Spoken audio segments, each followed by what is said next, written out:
স্বামী স্ত্রীর সম্পর্ক নাকি ঈশ্বরের তৈরি, কিন্তু এই সম্পর্কেও ফাটল ধরে, বিচ্ছেদ আসে। তা বলে কি সব একেবারে মুছে যায়?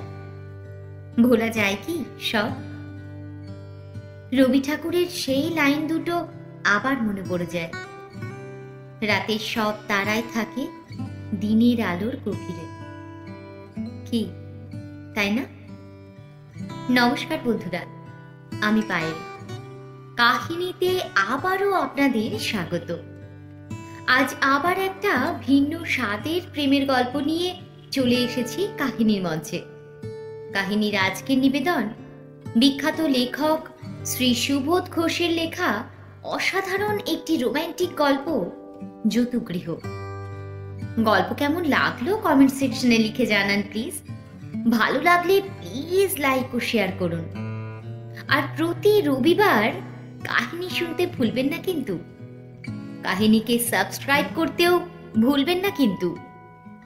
তাহলে শুরু করছি আজকের গল্প।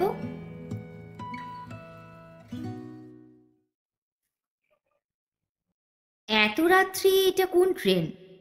এই শীতার্ত বাতাস, অন্ধকার আর ধোয়া ধোয়া বৃষ্টির মধ্যে যে ট্রেনটা ক্লান্তভাবে হাঁপাতে হাঁপাতে এসে রাজপুর জংশনের প্ল্যাটফর্মের গায়ে লাগলো, খুব সম্ভব গঙ্গার ঘাটের দিক থেকেই ট্রেনটা এসেছে। এখনো অদূর গঙ্গার বুকে সেই স্টিমারের চিমনির বাঁশির শব্দ শোনা যায়, যে স্টিমারটা একদল যাত্রীকে ঘাটে নামিয়ে দিয়ে একটু হালকা হয়ে আর হাঁপ ছেড়েই আবার ওপারে চলে যাচ্ছে। প্ল্যাটফর্মের গা ঘেঁষে দাঁড়িয়ে ট্রেনের ইঞ্জিন আস্তে আস্তে হাঁপাতে থাকে। ফার্স্ট ক্লাস ওয়েটিং রুমে বয়টা একটু ব্যস্ত হয়ে ওঠে। টেবিল, চেয়ার, বেঞ্চ আর আয়নাটার ওপর ঝটপট তোয়ালে চালিয়ে একটু পরিচ্ছন্ন করে ফেলে। জমাদার এসে রুমের টুকিটাকি আবর্জনা বড় বড় ঝাড়ুর টান দিয়ে সরিয়ে নিয়ে যায়। ঘাটের ট্রেনটা ছোট হলেও এবং যাত্রীর সংখ্যা কম হলেও ফার্স্ট ক্লাসের যাত্রী দু একজন তার মধ্যে পাওয়া যায়। হয়তো কাটিহারের কোনো চিনিকলের মহাজন, অথবা দার্জিলিং ফেরত কোনো চা বাগানের সাহেব টাহেব। এই ধরনের কুলীন শ্রেণীর যাত্রীও থাকেন, শুধু সাঁওতাল কিংবা কুলির দলই নয়। কিন্তু যারা এই ক্লান্ত ট্রেন থেকে নেমে ব্যস্তভাবে এসে ফার্স্ট ক্লাস ওয়েটিং রুমে আশ্রয় নিলেন, তাদের সঙ্গে চিনিকল অথবা চা বাগানের কোনো সম্পর্ক নেই। কুলির মাথায় বাক্স বেডিং চাপিয়ে প্ল্যাটফর্মের উপর দিয়ে গুঁড়ো গুঁড়ো বৃষ্টির মধ্যে তরতর করে হেঁটে ওয়েটিং রুমে প্রথম এসে ঢুকলেন এক বাঙালি মহিলা। গায়ে কাশ্মীরি পশমের তৈরি একটা মেয়েলি আলস্টার, কানে ইহুদি প্যাটার্নের ছোট্ট ফিরোজার দুল, খোপা বিলিতি ধাঁচে ভাপানো। ঠিক তারপরেই যিনি এসে ঢুকলেন তার সঙ্গেও কুলি, আর তেমনই বাক্স বেডিংয়ের বহর। চোখে চশমা, গায়ে শাল, দেশি পরিচ্ছেদে ভূষিত এক বাঙালি ভদ্রলোক। এক ভদ্রলোক আর এক মহিলা একই ট্রেনে যাত্রী হয়ে এক ওয়েটিং রুমে আশ্রয় নিয়েছেন। এইমাত্র সম্পর্ক, যদি নিহাতি একে সম্পর্ক বলা যায়। উনি হয়তো ঘন্টা দুয়েক আর ইনি হয়তো ঘন্টা তিনেক পথপ্রান্তের এই শিবিরে ট্রেনের প্রতীক্ষায় থাকবেন। তারপরেই চলে যাবেন যে যার পথে। কিন্তু কি আশ্চর্য, ঘরে ঢোকবা মাত্রই দুজনেই দুজনের মুখের দিকে তাকিয়ে প্রথমে চমকে ওঠেন, তারপরেই চিত্রবৎ মতো স্তব্ধ হয়ে থাকেন। দুজনে যেন অপ্রস্তুত ও লজ্জিত, বিরক্ত ও বিড়ম্বিত, এবং একটু ভীতও মনে হচ্ছে, যেন কাঠগড়া থেকে পালানো ফেরারি আসামির মতো বহুদিন পরে এবং নতুন করে এক আদালত ঘরের মধ্যে দুজনে এসে পড়েছেন। মাধুরী রায়ের আলস্টারে কুচি কুচি জলের ফোঁটা নিঃশব্দে চিকচিক করছে। শতদল দত্ত জলে ভেজা চশমার কাঁচ মুছে নিতে ভুলে যাচ্ছেন। এটা রাজপুর জংশনের ওয়েটিং রুম, আদালত ঘর নয়। জজ নেই, উকিল নেই, সাক্ষী নেই, সারি সারি সাজানো কতগুলি নিষ্পলক লোকচক্ষুও নেই। প্রশ্ন করে লজ্জা দিতে স্বীকৃতি কিংবা স্বাক্ষর আদায় করতেও তৃতীয় কোনো ব্যক্তিও নেই। তবু এই নিভৃত সান্নিধ্যই দুজনের কাছে বড় বেশি দুঃসহ বলে মনে হচ্ছে। সরে পড়তে পারলেই ভালো, সরে যাওয়াই উচিত বোধ হয়। শতদল দরজার কাছে এগিয়ে গিয়ে ডাক দেয়, কুলি, কুলি। মাধুরীর জিনিসপত্র ছড়িয়ে পড়ে আছে এই বেঞ্চটার ওপর। শতদলের জিনিসপত্র স্তূপীকৃত হয়ে রয়েছে ওই টেবিলটার ওপর। এক্ষুনি জিনিসপত্র আবার কুলির মাথায় চাপিয়ে শতদল দত্তকে চলে যেতে হবে, কিন্তু কোথায় তা সে জানে না। শুধু অদৃশ্য লজ্জায় অভিভূত এই ওয়েটিং রুম ছেড়ে অন্য কোনোখানে, হয়তো ওই মুসাফিরখানায়, যেখানে এরকম আলো নেই, আসবাবও নেই, কিন্তু অতীতের এক অস্পষ্ট ছায়াকে এত জীবন্ত মূর্তিতে মুখোমুখি দেখে বিব্রত হওয়ার শঙ্কাও সেখানে নেই। শতদলের ডাকে সাড়া দিয়ে কুলিদের কেউই এলো না, বরং এলো ওয়েটিং রুমের বয়। হুজুর। বয়কে উত্তর দিতে হবে। শতদল দত্ত আর একবার দরজা পর্যন্ত পায়চারি করে এগিয়ে যায়, বাইরে উঁকি দিয়ে তাকায়। গুঁড়ো গুঁড়ো বৃষ্টির একটা ঝাপট মুখে এসে লাগে তার। ফিরে এসে আবার টেবিলটার পাশে দাঁড়ায়, যেন নিজেরই চিন্তার ভেতর পায়চারি করে উত্তর সন্ধান করছে শতদল। চুপ করে দাঁড়িয়ে কি যেন ভাবতে থাকে শতদল। বোধহয় এতক্ষণে নিজের মনের অবস্থাটার উপরই রাগ করে একটু শক্ত হয়ে উঠেছেন। এভাবে বিচলিত হওয়ার কোনো অর্থই নেই। ওয়েটিং রুমের মধ্যে মাত্র একজন যাত্রীকে দেখে এভাবে পালিয়ে যাওয়ার অর্থ একটা অর্থহীন দুর্বলতার কাছে হাড় মেনে যাওয়া। বয় বলে, ফরমাইশ করুন হুজুর। বেশ স্বচ্ছন্দভাবে শতদল দত্ত টেবিলের কাছে একটা চেয়ার টেনে বসে। স্বচ্ছন্দ স্বরে বয়কে নির্দেশ দেয়, চা নিয়ে এসো। আর ওদিকে কাশ্মীরি পশমের আলস্টার গা থেকে নামিয়ে মাধুরী রায় বেঞ্চের ওপর রাখে। জিনিসপত্রগুলি সরিয়ে একটু জায়গা করে নিয়ে বেঞ্চের ওপরে চুপ করে বসে থাকে। শতদল দত্ত আর মাধুরী রায় দুজন ট্রেন যাত্রী মাত্র। রাজপুর জংশনের ওয়েটিং রুমে বসে থাকে ট্রেনের প্রতীক্ষায়। এছাড়া দুজনের মধ্যে আজ আর কোনো সম্পর্কই নেই। শুধু আজ নয়, আজ প্রায় 5 বছর হলো দুজনের মধ্যে কোনো সম্পর্কই নেই। কিন্তু তার আগে ছিল, সেও প্রায় এক টানা 7 বছর ধরে। সম্পর্কের লক্ষণ দেখা দিয়েছিল প্রায় 12 বছর অতীতে, যে অতীতে মাধুরী মিত্র নামে দেখতে বড় সুন্দর এক অনুরা তরুণী শতদলের মেজ বৌদির বান্ধবী মাত্র ছিল। আর স্থানটা ছিল ঘাটশিলা, সময়টা ফাল্গুন। মধুদ্রুমের বীথিকার যখন সৌরভের উৎসব জাগে তখন। তারই মধ্যে আকস্মিক এক অপরাহ্নের আলোকে শুধু একটি বেড়াতে যাবার ঘটনা। মাত্র 1 বছরের পরিচয়েই দুজন দুজনকে যে খুবই ভালোবেসে ফেলেছিল তাতে কোনো সন্দেহই নেই।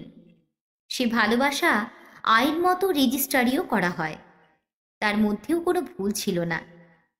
কিন্তু বিয়ের পর 7টি বছর পার হতে না হতেই মাধুরী দত্ত আর শতদল দত্তের মধ্যে সে ভালোবাসার জোর আর রইল না। তাই তারা আবার দুজনেই স্বেচ্ছায় এবং আইন মতো আদালতের শরণ নিল। রেজিস্ট্রারি করা সম্পর্ক বাতিল করে দিয়ে দুজনের ছাড়াছাড়ি হয়ে গেল। কে জানে কেমন করে যেন দুজনেই বুঝতে পেরেছিল ভালোবাসার জোর আর নেই। মনের দিক থেকে দুজনে দুজনের কাছে যখন পরই হয়ে গেল, তখন লোকচক্ষুর সম্মুখে অনর্থক আর থিয়েটারের স্বামী স্ত্রীর মতো দাম্পত্যের অভিনয় না করে দুজনেই দুজনের কাছ থেকে বিদায় নিল। কেউই কাউকে বাধা দিল না। ফাল্গুনের ঘাটশিলায় মধুদ্রুমের সৌরভে যে প্রেমের আবির্ভাব, মাত্র 7টি নতুন ফাল্গুনও তাদের গায়ে সহ্য হলো না। এত জোর ভালোবাসার পর বিয়ে, তবু বিয়ের পরেই ভালোবাসার জোরটুকুই ভেঙে যায় কি করে? যদিও তাও দুজনেই বাস্তব আর চাক্ষুষ প্রমাণ দেখেই বুঝেছিল। একদিন এই ঘরে বসে এক মনে বই পড়ছিল মাধুরী, আর ও ঘরে একা একা নিজের হাতেই জামা কাপড় গুছিয়ে বাক্সে ভরছিল শতদল। 1 সপ্তাহের জন্য ভুবনেশ্বরে থাকতে হবে তাকে, প্রত্নবিভাগের একটা সার্ভে তদারকের জন্য। শতদলে রওনা হবার আগের মুহূর্ত পর্যন্ত মাধুরী একবারও এসে চোখের দেখাও দিয়ে যেতে পারল না। সেই দিনই মনে হয়েছিল শতদলের, এই যে পৌষের প্রভাতে জানলা দিয়ে এত আলো ঘরের ভেতরে এসে লুটিয়ে পড়েছে, নিতান্তই অর্থহীন, কোনো প্রয়োজন ছিল না এর। শুধুমাত্র পৌষের সকালবেলাটাই অন্যায় করেনি, সেই বছরেই চৈত্রের একটা রবিবারের বিকেলবেলাও ভয়ানক এক বিদ্রূপ করে দিয়ে চলে গেল। প্রতি রবিবারের মতোই সাজসজ্জা করে বেড়াতে যাওয়ার জন্য প্রস্তুত হয়ে বসেছিল মাধুরী এই ঘরেই, আর পাশের ঘরেই গভীর মনোযোগ দিয়ে চালুক্য স্টাইলের মন্দির ভিত্তির একটা স্কেচ আঁকছিল শতদল। বেড়াতে যাবার কথা একটিবারের জন্যও তার মনে হলো না, কোনো সাড়াও দিল না। জানলা দিয়ে বাইরের আকাশের দিকে তাকিয়ে মাধুরীর শুধু মনে হয়েছিল অস্তাচলের মেঘে এই ক্ষণিকের রক্তিমা নিতান্তই অর্থহীন, একটা অলক্ষণে ইঙ্গিত। আর একটু পরেই তো সব অন্ধকারে কালো হয়ে যাবে। এই ছলনার খেলা আর না করে সূর্যটা যদি একটু তাড়াতাড়ি ডুবে যায় তবেই ভালো। একে একে এই রকমই আরও লক্ষণ দেখে দুজনেই বুঝেছিল ভালোবাসা আর নেই, কিংবা ভালোবাসা ছিল না বলেই এইসব লক্ষণগুলি একে একে দেখা দিচ্ছিল। কে জানে কোনটা সত্য? হয়তো চেষ্টা করলে দুজনেই জানতে পারত, হয়তো জেনেছিল, কিংবা হয়তো জানেইনি। যাই হোক, জানা না জানার ব্যাপারে কেউ কাউকে দোষ দিতে পারে না। হয় দুজনে জেনে শুনেই চুপ করেছিল, কিংবা দুজনে ইচ্ছে করেই জানতে চেষ্টা করেনি। এও হতে পারে যে দুজনেই হয়তো নতুন করে আর গোপন করে কোনো নতুন জনের ভালোবাসায় পড়েছিল, তাই মিথ্যে হয়ে গেল ঘাটশিলার পুরাতন ফাল্গুন, কিংবা সে ফাল্গুন নিজেই সৌরভহীন হয়ে গিয়েছিল হয়তো। তারই বেদনা দুজনকেই নিয়ে চলে গেল দুই দিকে, একজনকে একটি হেমন্তের সন্ধ্যায়, আর একজনকে একটি আষাঢ়ের পূর্ণিমায়। যাই হোক না কেন, দুজনের মনে সেজন্য আর কোনো ক্ষোভ বা দুঃখ ছিল না। হয় দুজনেই ভুল করেছে, নয় দুজনেই ঠিক করেছে, কেউ কাউকে দোষ দিতে পারে না। যদিও কেউ কাউকে দোষ দেয়ও নি, বরং ঘৃণা করেছিল, মার্জনা করতে পারেনি দুজন দুজনকে। কিন্তু মনে মনে, যেদিন এই মনের বিদ্রোহ মনের মধ্যে পুষে রাখা দুঃসহ হয়ে উঠল, সেই দিন থেকেই সরে গেল দুজনেই।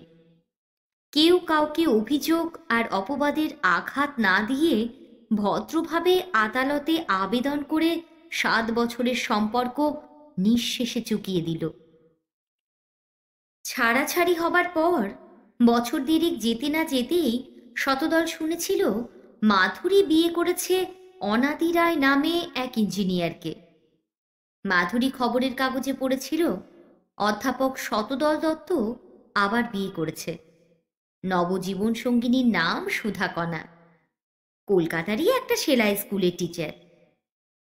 এই নতুন দুটি বিয়েও নিশ্চয়ই দেখে শুনে ভালোবাসার বিয়ে। যে যাই বলুক, মাধুরী তো জানে অনাদি রায়কে স্বামীরূপে পেয়ে সে সুখী হয়েছে। বাইরে থেকে না জেনে শুনে যে যতই আজে বাজে মন্তব্য করুক না কেন, শতদলও জানে যে সুধাকে পেয়ে সে সুখীই হয়েছে। তাই আজ এই রাজপুর জংশনের ওয়েটিং রুমে এই শীতার্ত মাঝ রাত্রির নিঃশব্দ মুহূর্তগুলির মধ্যে মাধুরী রায় আর শতদল দত্তের সম্পর্ক নিয়ে এসব প্রশ্ন আর গবেষণা নিতান্তই অবান্তর ও নিষ্প্রয়োজন। সেই ইতিহাস ভালোভাবেই শেষ করে দিয়ে ওরা দুজনেই একেবারে ভিন্ন হয়ে গেছে। আজ আর কোনো সম্পর্কই নেই। অতীতের প্রশ্ন নয়, প্রশ্নটা ছিল বর্তমানের। এমন করে একটা অযথা সময়ে পথের প্রতীক্ষা ঘরে সেই দুটি জীবনেরই মুখোমুখি সান্নিধ্য দেখা দেয় কেন, যারা প্রতিদিন মুখোমুখি হবার অধিকার আদালতের সাহায্যে 5 বছর আগেই নিয়ম বহির্ভূত করে দিয়েছে? এই আকস্মিক সাক্ষাৎ যেন একটা বিদ্রূপের ষড়যন্ত্র, যেমন অবৈধ তেমনই দুঃসহ। ঘটনাটাকে তাই যেন মন থেকে কেউই ক্ষমা করতে পারছে না, অথচ আপত্তি অথবা প্রতিবাদ করারও কোনো যুক্তি নেই। মাধুরী না হয়ে আর শতদল না হয়ে যদি অন্য কোনো মহিলা যাত্রী কিংবা কোনো পুরুষ যাত্রী এভাবে এই প্রতীক্ষাগৃহে আজ আশ্রয় নিত, এই ধরনের অস্বস্তি নিশ্চয়ই কারোর হতো না। বরং স্বাভাবিকভাবেই দু একটা সাধারণ সৌজন্যের ভাষায় দুজনের পক্ষে আলাপ করাও সম্ভব হতো। কিন্তু মাধুরী আর শতদল দত্ত পরস্ত্রী আর পরপুরুষ, কোনো সম্পর্কই নেই।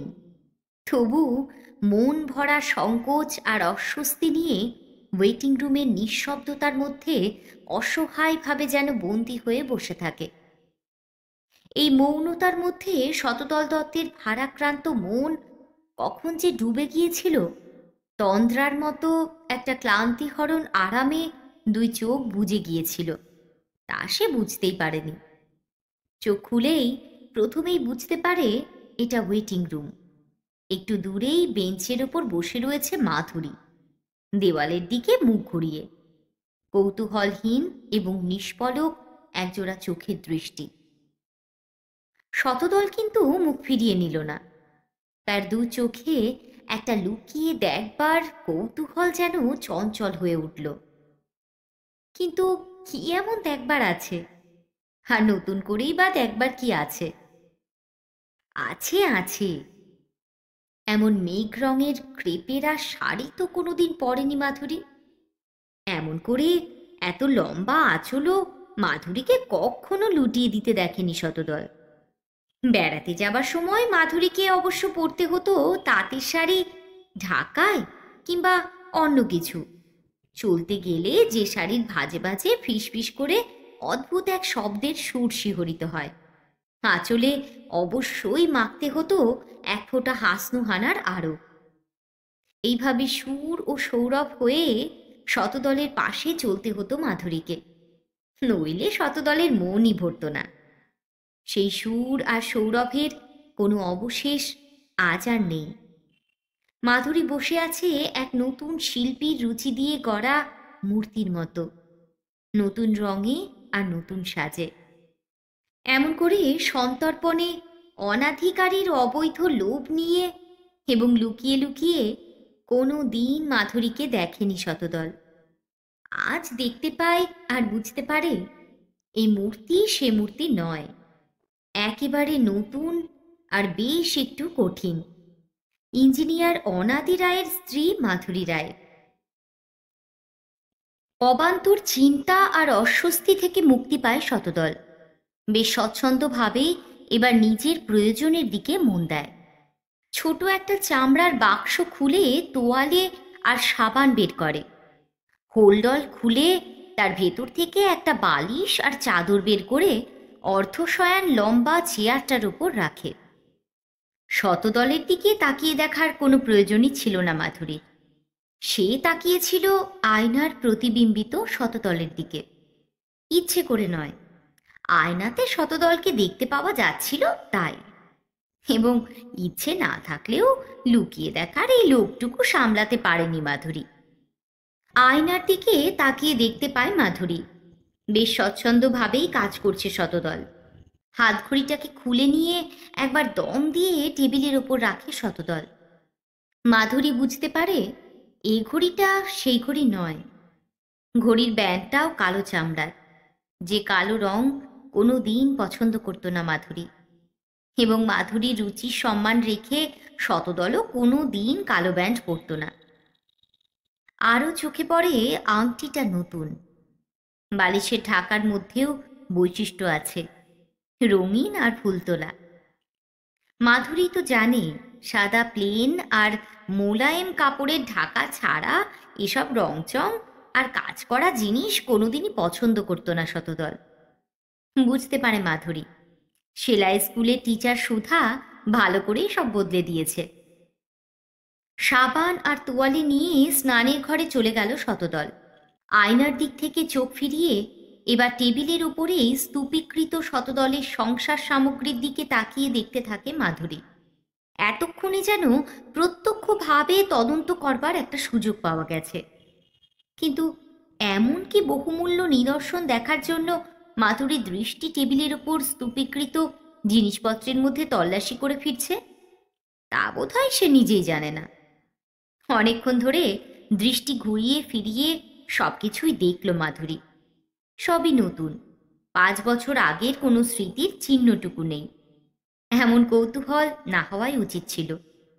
এখন একবার আয়নার দিকে তাকালে দেখতে পেত মাধুরী তুলির টানের মতো আঁকা তার ভুরু দুটি যেন একটা ঈর্ষার স্পর্শে শিউরি সর্পিল হয়ে উঠেছে। কিন্তু আয়নার দিকে নয়, দৃষ্টি ছিল সোজাসুজি শতদলের জিনিসপত্রগুলোর দিকে। 3-3টে বাক্স খোলা পড়ে রয়েছে, ঘড়ি, মানিব্যাগ, চশমাটা টেবিলের ওপরই। ছাই রঙের ফ্লানেলের জামাটা ব্র্যাকেটে ঝুলছে, সোনার বোতামগুলো আলোয় চিকচিক করছে। নিঃসম্পর্কিতা এক মহিলার সম্মুখে সব ফেলে রেখে চলে গেছে ভদ্রলোক। চুরি হয়ে যেতে পারে, কিন্তু সে ভয় নেই তার। ভদ্রলোকের এই বিশ্বাসটা যেমন অস্বাভাবিক, তেমনই অস্বাভাবিক মাধুরীর আচরণ। এত সতর্ক দৃষ্টি দিয়ে শতদলের জিনিসপত্র পাহারা দিতে তো কেউ তাকে বলেনি।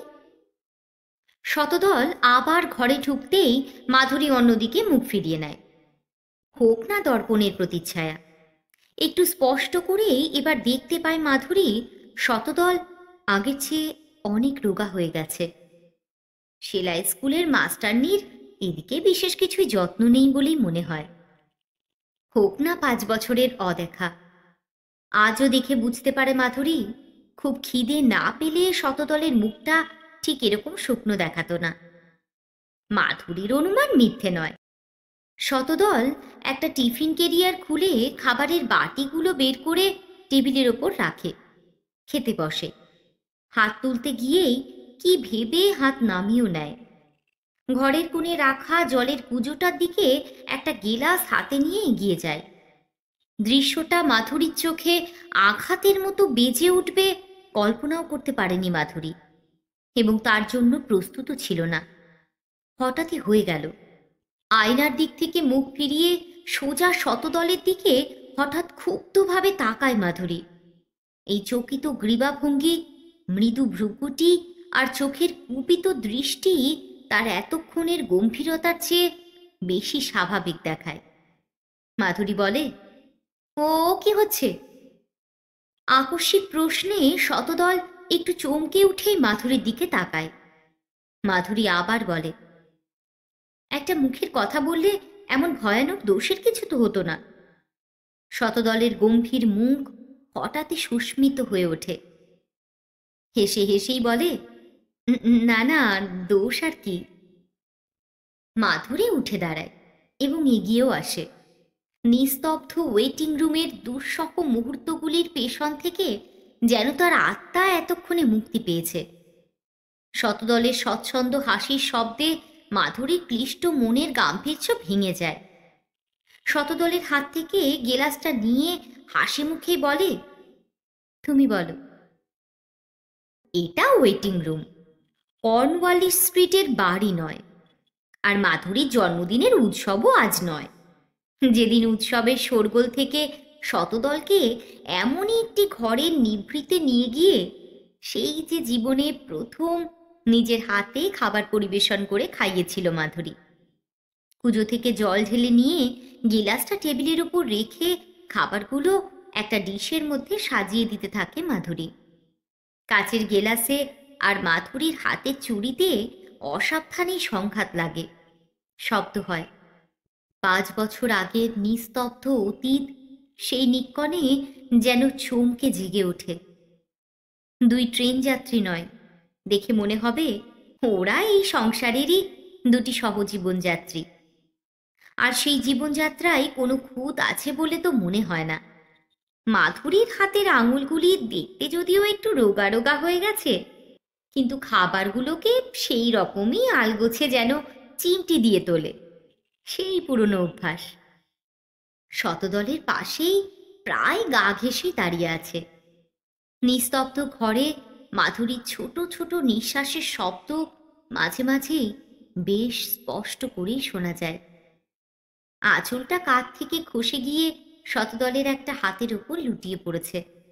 লক্ষ্য করে না মাধুরী। এমন বিসদৃশ বা অপার্থিব কিছু নয় যে লক্ষ্য করতেই হবে। সবই দেখছি বাজারে তৈরি খাবার। মাধুরীর কথার মধ্যে একটা আপত্তির আভাস ছিল, যার অর্থ বুঝতে দেরি হয় না শতদলের। বাজারের তৈরি খাবারের বিরুদ্ধে মাধুরীর মনে যে চিরন্তন বিদ্রোহ আছে তা শতদলের অজানা নয়। তাই যেন দোষ খালনের মতোই সুরে সংকুচিতভাবে বলে, হ্যাঁ, কাটিহার বাজারে ওগুলো কিনেছিলাম। মাধুরী, যাচ্ছ কোথায়? কলকাতায়। তুমি কি এখন কলকাতাতেই? হ্যাঁ। আর তুমি? এই কথাগুলো না উঠলেই বোধহয় ভালো ছিল। হাত কাঁপে, কাজের স্বাচ্ছন্দ্য হারায় মাধুরী। শতদলের প্রশ্নে যেন নিজের পরিচয় হঠাৎ মনে পড়ে গেছে মাধুরীর। কুণ্ঠিতভাবে একটু তফাতে সরে গিয়ে মৃদুস্বরে মাধুরী উত্তর দেয়, রাজগীর। এই পর্যন্ত এসেই প্রসঙ্গ ফুরিয়ে যায়। আর প্রশ্ন করে জানবার মতো কিছু নেই। একজন কলকাতা আর একজন রাজগীর, দুইজন দুই ট্রেন যাত্রী মাত্র। আর তাছাড়া এক ট্রেনও নয়, এক লাইনেরও ট্রেন নয়।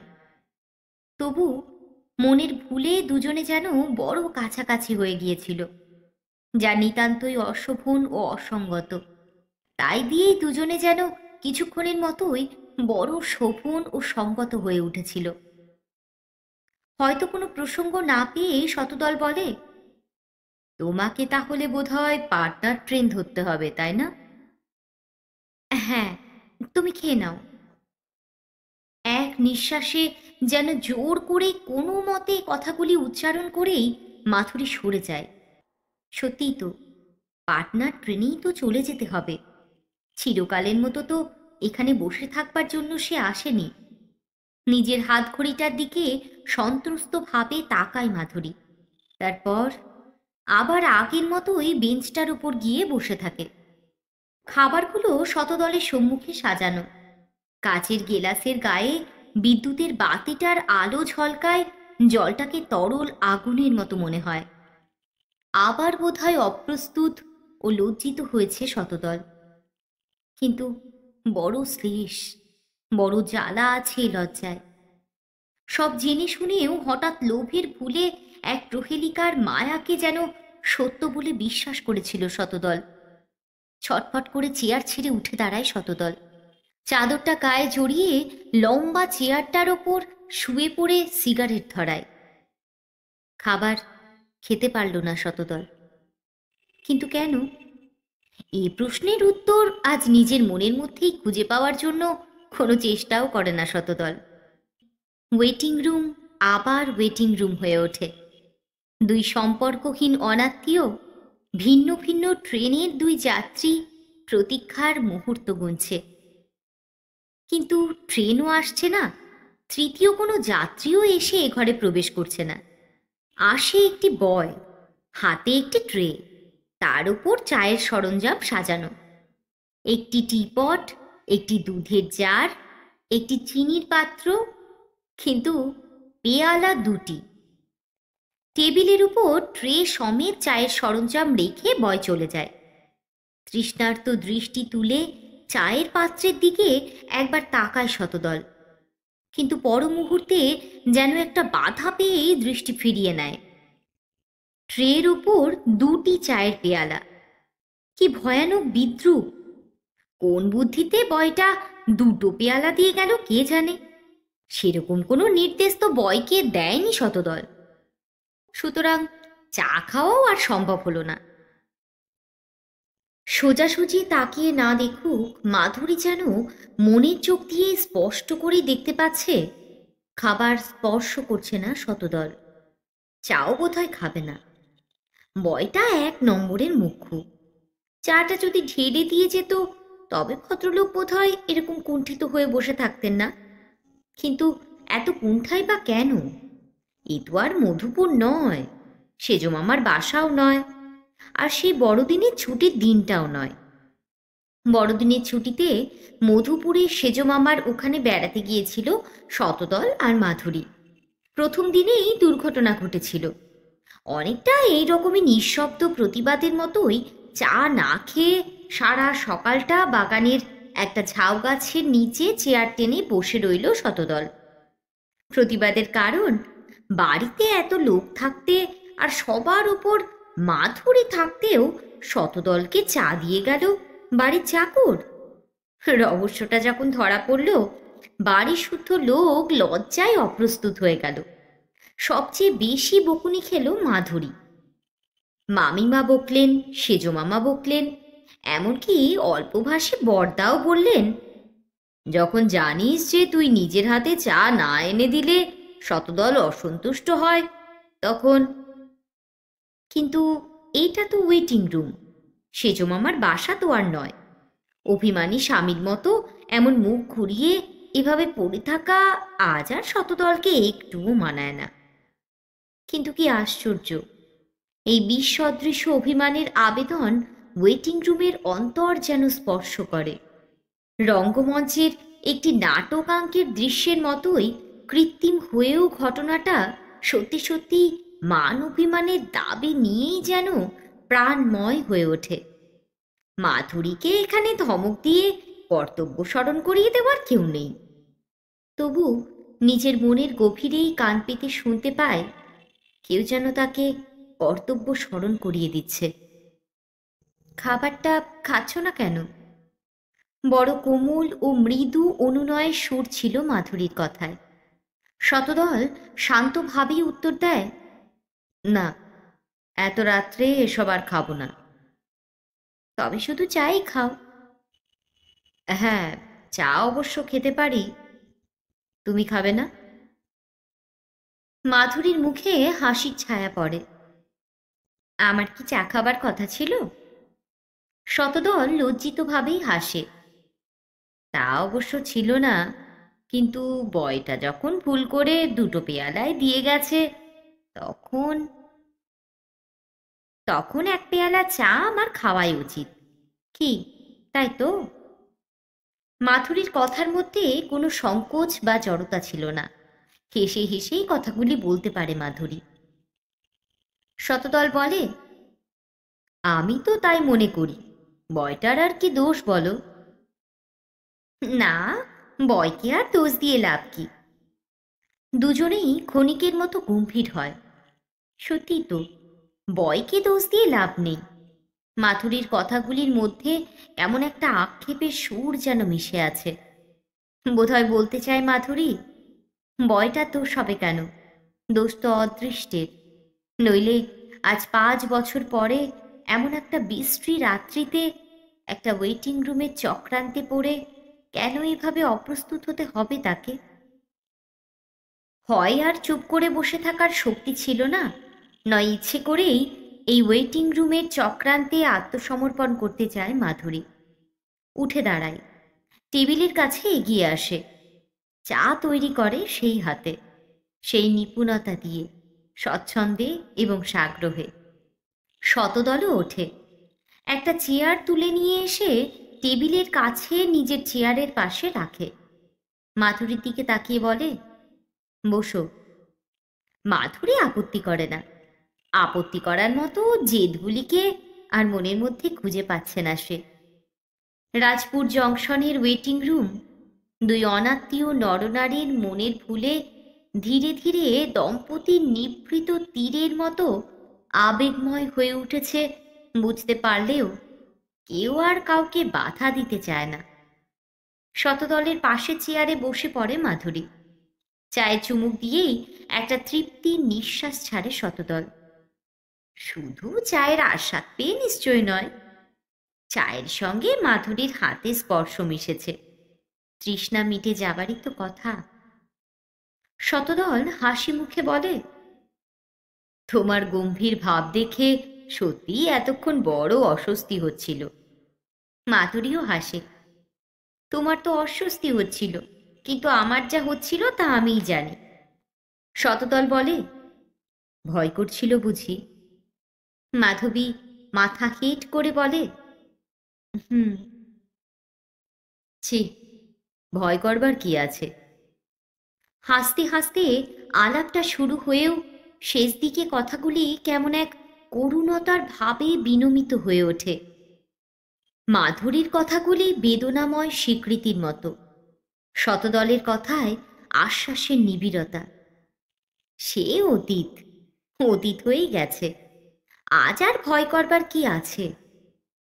মানুষ মরে যাবার পর যেমন তার বিষয় মমতা দিয়ে বিচার করা সহজ হয়ে ওঠে, আর ভুলগুলি ভুলে গিয়ে গুণগুলিকে বড় করে ভাবতে ইচ্ছে করে, শতদল আর মাধুরী বোধহয় তেমনি করে আজ তাদের মৃত অতীতকে মমতা দিয়ে বিচার করতে পারছে।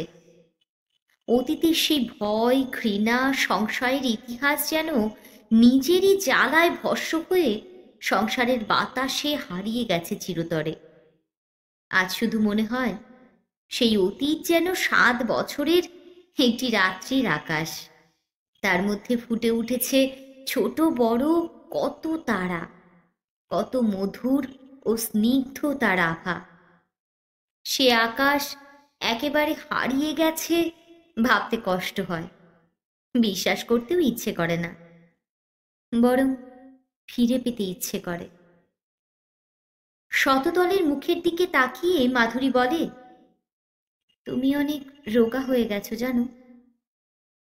শতদল বলে, তোমার আঙুলগুলো কি বৃষ্টি রকমের সরু সরু হয়ে গেছে। মাধুরী লজ্জিত ভাবে হাসে, আঁচলের আড়ালে হাতটা লুকিয়ে ফেলতে চায়, কিন্তু শতদল যেন এক দুঃসহ লোভের ভুলে কাণ্ডজ্ঞান হারিয়ে মাধুরীর হাতটা টেনে নিয়ে 2 হাত দিয়ে চেপে ধরে। মাধুরী আপত্তি করে না। এ বড় অদ্ভুত, 7 বছরের যে জীবন কুঞ্জ একেবারে বাতিল হয়ে গেছে, আজ এতদিন পরে দেখা যায় বাতিল হয়ে গেছে তার কাঁটাগুলি, বাতিল হয়নি তার ছায়া। একটা অজানা সত্য যেন হঠাৎ আবিষ্কার করে ফেলেছে শতদল। মাধুরীর মুখের দিকে তাকিয়ে বলে, তোমার মুখটি কিন্তু সেই রকমই আছে মাধুরী, একটুও বদলায়নি। বদলে গেছে সব, শুধু সেই মুখটি বদলায়নি। বাতিল হয়ে গেছে সব, শুধু সেই ভালোবাসার মুখটি বাতিল হয়ে যায়নি। এও কি সম্ভব? চোখের ছলনা নয় কল্পনার বিভ্রম? সব ছলনা আর বিভ্রমকে মিথ্যে করে দিয়ে মাধুরীর সারা মুখে নিবিড় এক লজ্জার ছায়া রক্তাভ হয়ে ওঠে। প্রথম ভালোবাসার অনুরা মেয়ের মুখের মতো নয়, দীর্ঘ অদর্শনের পর স্বামীর সম্মুখে সমাদর ধন্য নারীর মুখের মতো। প্রণয়কুঞ্জ নয়, বাসর কক্ষও নয়, দম্পতির গৃহ নিভৃতও নয়, রাজপুর জংশনের ওয়েটিং রুম। তবু শতদল আর মাধুরী 2 ট্রেন যাত্রী বসেছিল পাশাপাশি, যেন এইভাবেই তারা চিরকালে সংসারের সহযাত্রী হয়ে আছে, কোনো দিন বিচ্ছিন্ন হয়নি। চা খাওয়া শেষ হয়, মাধুরী জিজ্ঞাসা করে, কাকাবাবু এখন কোথায় আছেন?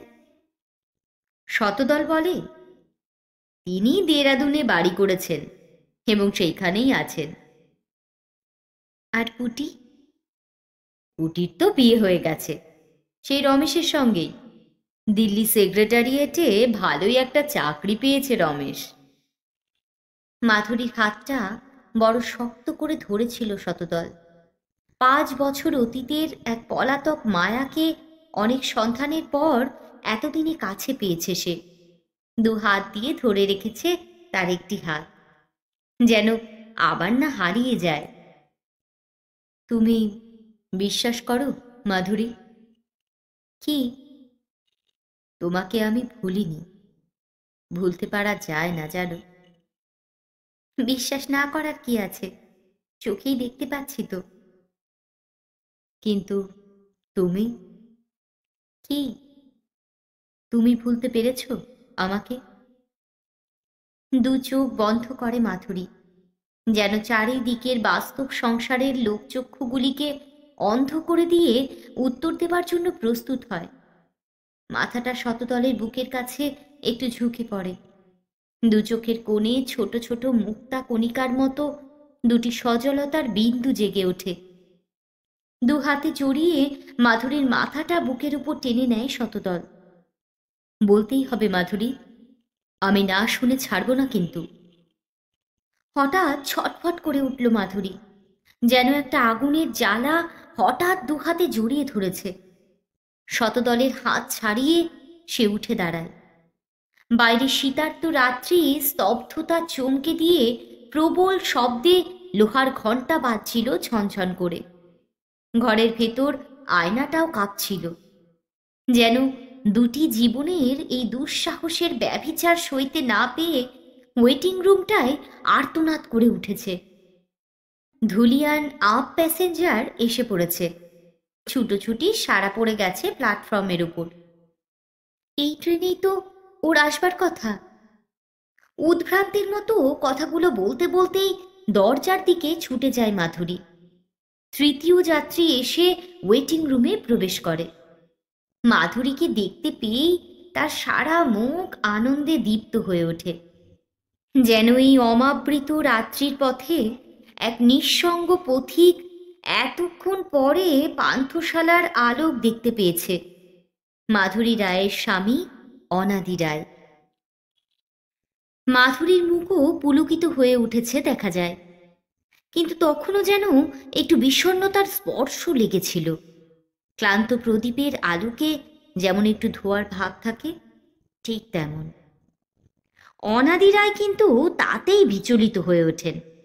মাধুরীর কাছে এগিয়ে এসে ব্যস্তভাবে প্রশ্ন করেন, শরীর টরীর ভালো বোধ করছো তো? হ্যাঁ হ্যাঁ, ভালোই আছি। অনেকক্ষণ ধরে একা একা বসে থাকতে হয়েছে, তাই না?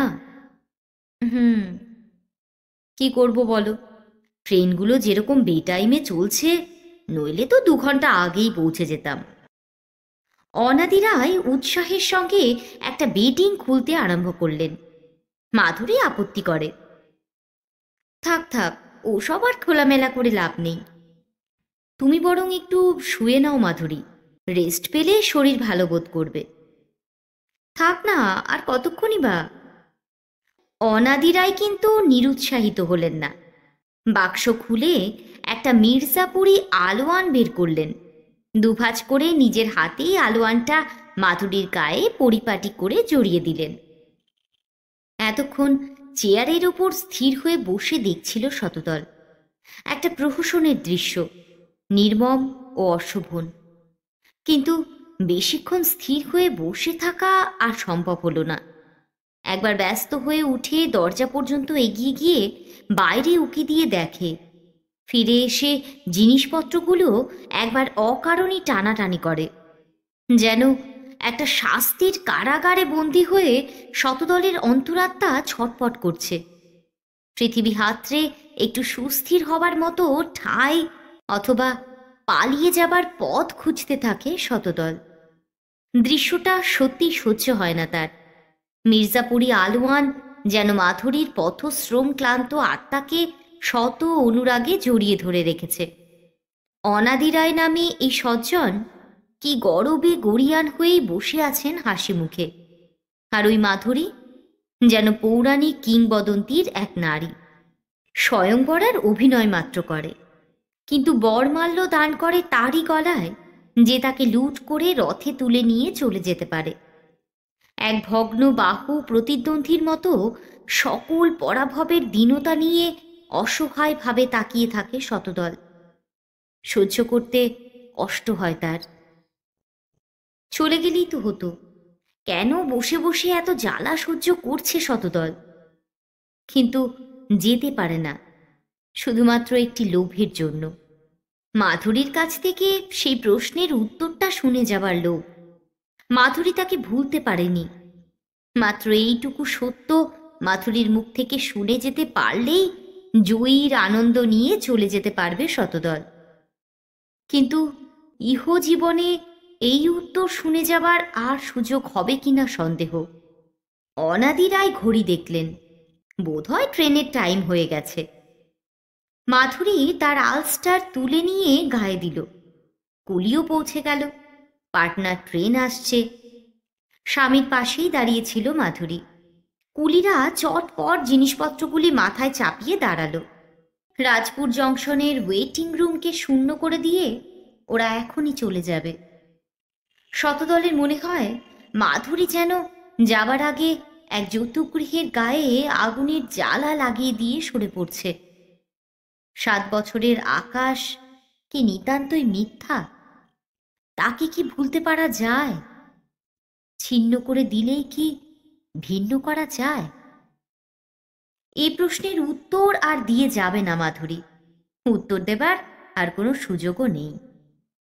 কোনো দিকে না তাকিয়ে শুধু স্বামীর সঙ্গে হাসতে হাসতে ওই ঘরের দুয়ার পার হয়ে চলে গেলেই ভালো ছিল।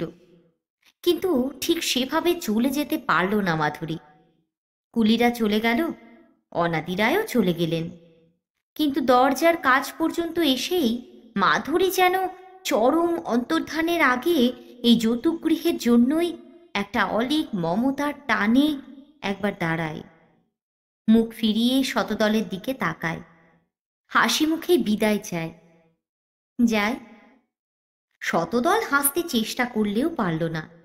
অনেকগুলো অভিমান আর দাবি একসঙ্গে এলোমেলোভাবে তার কথায় ফুটে উঠতে চাইছিল, কিন্তু এত কথা বলার সময় আর কই। শুধু সেই একটি প্রশ্নের উত্তর শুনে চরম জানা জেনে নিতে চায় শতদল।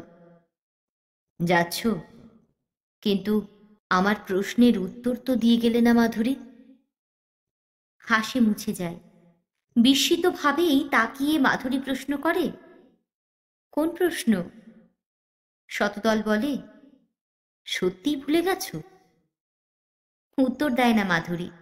ভুলেই গেছে বোধহয়। 7 বছরের ইতিহাস ভুলতে পারেনি যে মাধুরী, 7 মিনিট আগের কথা সে কি করে ভুলে গেল? এরই মধ্যে বিশ্ব সংসারের নিয়মগুলো কি এমনই উল্টে গেল যে সব ভুলে যেতে হবে? বুঝতে পারে না শতদল। মাধুরী বলে, যাই তবে, দেরি হয়ে যাচ্ছে যে। শতদলের সব কৌতূহলের লোভ যেন একটা রূঢ় আঘাতে ভেঙে যায়। এতক্ষণে মনে পড়ে মাধুরীর যে একটি পরম গন্তব্য আছে, আর সে দেরি করতে পারবে না।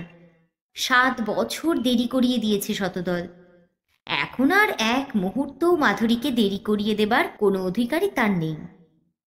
শতদল বিমর্ষভাবে বলে, বুঝছি, তুমি উত্তর দেবে না। মাধুরী শান্তভাবেই বলে, উত্তর দেওয়া উচিত নয় বোধহয়। কেন? বড় অন্যায় প্রশ্ন যে। বুঝেছি। ছটফট করে চেয়ার ছেড়ে উঠে দাঁড়ায় শতদল। তার অন্তরাত্মায় যেন কিসের মুখে অবুঝ হয়ে আছে, যার জন্যে বারবার শুধু বুঝতে হচ্ছে তাকে। অন্যদিকে মুখ ঘুরিয়ে শতদল এক নিঃশ্বাসে এবং একটু রূঢ়ভাবেই বলে, যাও, কিন্তু এরকম একটা তামাশা করে যাবার দরকার ছিল না বোধহয়। বড় তিক্ত শতদলের কথাগুলো। মুহূর্তের মধ্যে মাধুরীর মুখটাও কঠিন হয়ে ওঠে। ভ্রু কুঞ্চিত হয়। চুপ করে কি যেন ভাবে সে, কিন্তু পর মুহূর্তেই আগের মতোই আবার হাস্যময় হয়ে ওঠে। বোধহয় সেই অলীক মমতার টানেই এই যৌতুকগৃহকে যাবার আগে জ্বালিয়ে দিয়ে নয়, একটু বুঝিয়ে দিয়ে আর হাসিয়ে দিয়ে যাবার জন্যই প্রস্তুত হয় মাধুরী।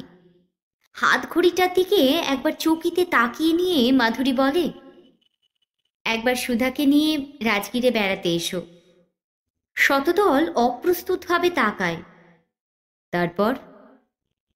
তারপর তোমরা দুজনে যেদিন বিদায় নেবে, আমি এসে ট্রেনে তুলে দিয়ে যাব। কেন? আমাকে একটা তামাশা দেখাবার সুযোগ তোমরাও পাবে। এইমাত্র। তাতে তোমার লাভ?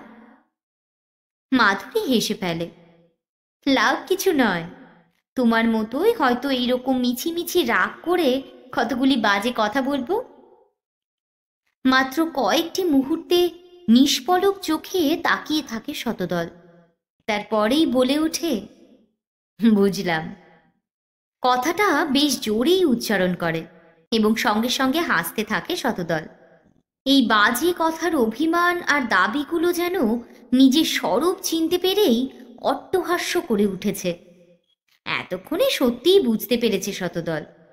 হাতঘড়ির দিকে তাকিয়ে সময় দেখতে থাকে এবং দরজার দিকে না তাকিয়েও বুঝতে পারে শতদল মাধুরী চলে গেছে।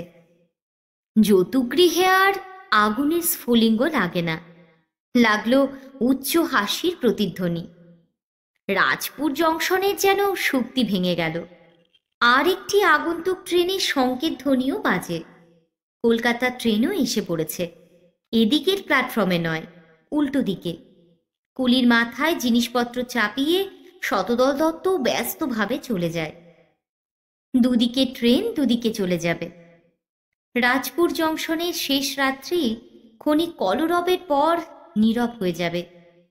এরই মধ্যে এক প্রতীক্ষাগৃহের নিভৃতে দুই ট্রেন যাত্রীর সম্পর্কের ইতিহাস নিয়ে কি যে পরীক্ষা হয়ে গেল তার সাক্ষ্য আর কিচ্ছু থাকবে না। কিন্তু এখন আছে, যদিও দেখে কিছু বোঝা যায় না। ওয়েটিং রুমের টেবিলের ওপর একটি ট্রে, তার ওপর পাশাপাশি দুটি শূন্য চায়ের পেয়ালা। কোথা থেকে কারা দুজন এসে আর পাশাপাশি বসে তাদের তৃষ্ণা মিটিয়ে চলে গেছে। রাজপুর জংশন আবার ঘুমিয়ে পড়ার আগেই বয় এসে তুলে নিয়ে যাবে, ধুয়ে মুছে সাজিয়ে রেখে দেবে। একটা পেয়ালা কাবার্ডের এই দিকে, আর একটা হয়তো একেবারে ওই দিকে।